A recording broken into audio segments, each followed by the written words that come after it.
Yo les gens, j'espère que vous allez bien, je vous retrouve aujourd'hui pour une nouvelle vidéo dans laquelle on va parler un petit peu des news concernant le prochain Need for Speed dont on entend parler depuis quand même un petit moment, puisqu'il était censé sortir en 2021, il a pris du retard, mais grâce à certains insiders comme Tom Henderson, on en apprend un petit peu plus sur le jeu, notamment sur sa date de sortie et sur son prochain reveal. Donc dans cette vidéo on va parler un petit peu de la date de sortie de ce prochain Need for Speed, des quelques petites informations supplémentaires qu'on a pu avoir ces dernières semaines, dont je vous ai pas encore parlé en vidéo, puisque on va dire que séparément ces petites news ne permettaient pas de vous proposer une vidéo on va dire suffisamment longue pour qu'elle vaille le coup d'être postée sur YouTube. D'ailleurs avant le début de ces informations et avant qu'on rentre dans le vif du sujet, deux petits rappels. Le premier les gars, pensez bien à vous abonner si ce n'est pas encore fait, puisque évidemment dès qu'il y aura des news sur le jeu, dès que le jeu sortira ou dès que je l'aurai probablement un petit peu en avance, je commencerai à publier des gameplays sur ma chaîne YouTube. Donc si le jeu vous intéresse, si vous voulez voir un petit peu à quoi il ressemblera, pensez à vous abonner et pensez aussi à venir me follow sur Twitter, puisqu'assez régulièrement sur mon Twitter on a aussi l'occasion de parler news, et justement les news dont on va parler aujourd'hui viennent en partie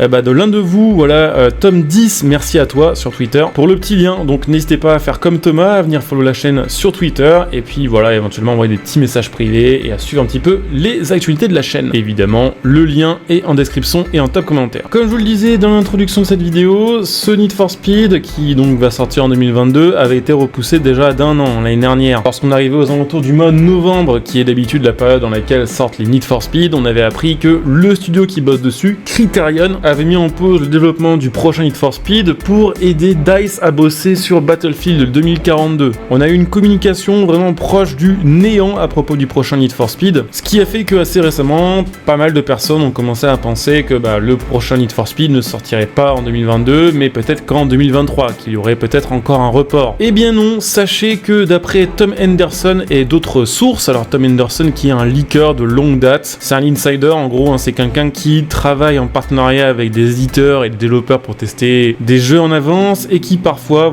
fait fuiter quelques informations. Ça fait un moment que Tom Henderson nous parle de ce prochain Need for Speed, qui s'appellera d'ailleurs Need for Speed Unbound, et dont d'ailleurs le logo semble avoir été leaké il y a quelques jours. Je n'en ai pas parlé justement, ça faisait partie des petites news qui méritaient pas forcément une vidéo, on va pas parler pendant 10 minutes du logo, mais voilà, le logo qui va s'afficher quelque part sur l'écran apparemment sera le logo du prochain Need for Speed Unbound, donc on connaissait déjà le nom depuis un moment puisqu'il y avait déjà eu des leaks qui mentionnaient ce nom de jeu. Et bien apparemment il serait révélé au grand public dans les 2 prochaines semaines via un trailer qui durerait aux alentours de 1 minute 30, et dont la musique, d'ailleurs on a un petit détail sur ce trailer, mais la musique aurait été faite par le rappeur A$AP Rocky, que je ne connais pas personnellement, mais peut-être que ça parlera à certains d'entre vous. Donc le jeu serait révélé dans 2 semaines et la date de sortie du jeu serait le 2 décembre 2022. Alors certains vont dire que c'est court effectivement entre le reveal du jeu et la sortie, sauf que c'est un petit peu la mode en ce moment de faire ça. On regarde un petit peu Forza Horizon, il a été annoncé l'année dernière en juin et il est sorti en novembre, ce qui est quand même relativement court par rapport à d'autres jeux qui sont annoncés parfois un an avant leur sortie.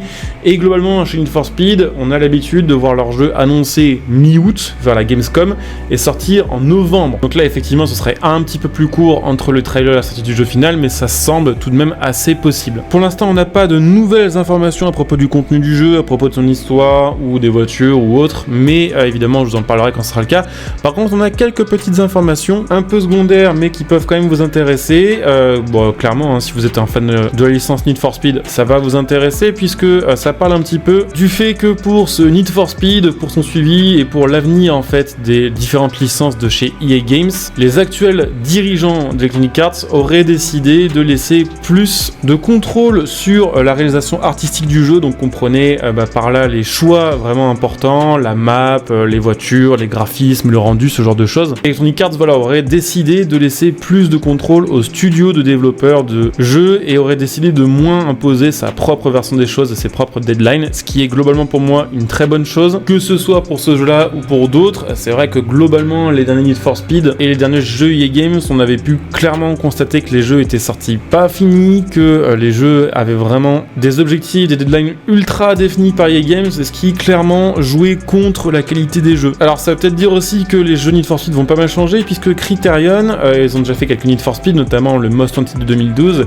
c'était quand même des Need for Speed qui sont un petit peu à part, c'est des Need for Speed qui sont sympathiques, mais faut pas oublier que Criterion, ils ont beaucoup bossé sur les Burnout, ils ont beaucoup bossé sur d'autres genres de jeux, d'autres licences, que c'est également eux qui ont fait le Need for Speed Hot Pursuit de 2010, qui est quand même assez insane, mais qui n'est pas du tout dans la vibe, on va dire, d'un Need for Speed Heat ou d'un Need for Speed Underground, et c'est également eux qui ont fait le Revolves. Donc ils ont fait des bons Need for Speed, mais clairement c'est pas les Need for Speed qui restent le plus dans la mémoire des gens. En général, c'est pas des Need for Speed qui sont très réalistes, mais c'est des Need for Speed sur lesquels, on va dire, sont très mis en avant le fun, la vitesse, l'arcade et le challenge. En général, c'est des Need for Speed où il y a un peu moins de customisation que sur les autres, où il y a effectivement des scénarios aussi peut-être un peu moins glauques. Donc si effectivement Criterion conserve Need for Speed, alors peut-être pas pour le 2022, parce qu'il y a quand même une partie du développement qui a été fait sous le contrôle d'EA Games, mais peut-être que les prochains Need for Speed, si c'est Criterion qui continue à les développer, peut-être qu'on aura une vibe plus à l'ancienne qui reviendra, qui plaira à certains, ce qui déplaira à d'autres. Là où c'est vraiment chouette, c'est que les développeurs vont avoir moins de limites, ils vont vraiment pouvoir proposer quelque chose de fini qui leur plaira, et ils pourront aussi continuer du coup à suivre leur jeu sur le long terme. Je rappelle que Criterion a littéralement refusé de faire des mises à jour sur Need for Speed Hits parce qu'ils considéraient que c'était pas leur Need for Speed, que ça ne ressemblait pas à un Need for Speed Criterion, et que globalement ils avaient juste pas envie de suivre la voie de Ghost Games et de Need for Speed Hits. Donc à voir ce que ça va donner. En tout cas, clairement en ce moment j'ai l'impression que c'est un petit peu la mode des éditeurs qui lâchent un petit peu de l'Est, et j'ai envie de dire il serait temps que EA Games se réveille, parce que ça fait quand même plusieurs années que les jeux proposés par EA Games, globalement les AAA, que ce soit Need for Speed ou d'autres, sont clairement en perte de qualité. Autre petit détail, apparemment ce Need for Speed les prochains utiliseront le nouvel anti-cheat EA Games. Alors si je vous en parle, c'est parce qu'il y a évidemment des choses à en dire de cet anti-cheat. Alors évidemment en français c'est en gros on va dire l'anti-triche, c'est les logiciels, les différents algorithmes qui permettent d'éviter la triche sur les jeux et qui permettent de bannir en général aussi les joueurs qui trichent. Évidemment l'ajout d'un logiciel comme celui-ci sur un jeu comme Need for Speed, ça va avoir des répercussions, alors aussi bien positives que négatives. Alors positives évidemment, puisque on va avoir moins de gens qui utilisent des speed hacks, qui utilisent des voitures modées grâce à Frosty par exemple sur l'online du jeu sur PC. On va peut-être voir moins de glitch, moins de scores multijoueurs qui sont complètement pétés, ce qui est une bonne chose puisqu'on va dire que ça va rendre le jeu plus legit.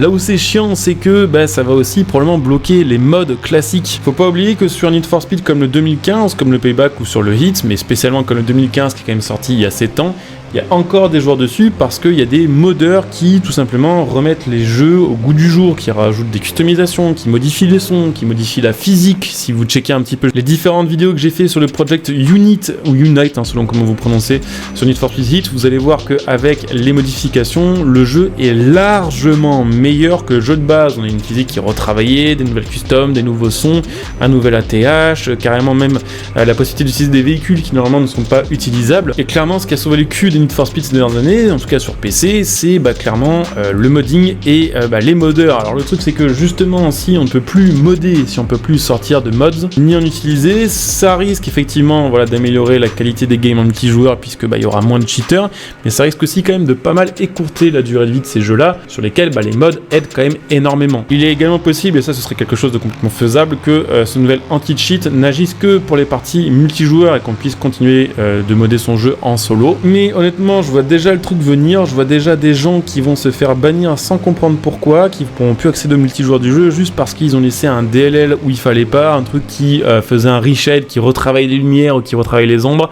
qui ne changeait en rien le gameplay, mais qui serait détecté par l'anti-cheat comme étant un nouveau fichier, un fichier qui n'a pas à être là et qui altère le jeu. Et ça, franchement, c'est un truc que je vois venir à des kilomètres, surtout avec une boîte comme EA Games qui globalement ne fait pas trop dans le détail, ne réfléchit pas forcément à ce genre de problème. En tout cas, voilà, au moins vous le savez, Need for Speed aura un nouvel anti-cheat. Apparemment, du coup, les développeurs pourront bosser sur le jeu sur le long terme et reprendre la licence et en faire un petit peu ce qu'ils en ont envie. Vous le savez aussi maintenant, le jeu est prévu pour le 2 décembre et aura un reveal dans les 2 semaines qui arrivent, en tout cas d'après les leaks et d'après Tom Henderson. N'hésitez pas à me dire un petit peu ce que vous en pensez en commentaire, n'hésitez pas bien sûr, comme je vous le disais tout à l'heure, à soutenir la chaîne gratuitement, en likant, en commentant, en partageant bien sûr. Vous pouvez me retrouver sur Twitch pour les prochains lives, la chaîne Twitch sera en description, il y a un tas de commentaires, donc n'hésitez pas à venir follow. N'hésitez pas, si vous avez Amazon Prime, à utiliser votre Twitch Prime sur ma chaîne Twitch, ce qui vous permettra de me soutenir gratuitement. Vous en profitez de plein de petits bonus. Vous pouvez soutenir ma chaîne gratuitement en faisant vos achats via mes liens de soutien sous cette vidéo, ce qui vous permettra en plus de profiter de petits prix,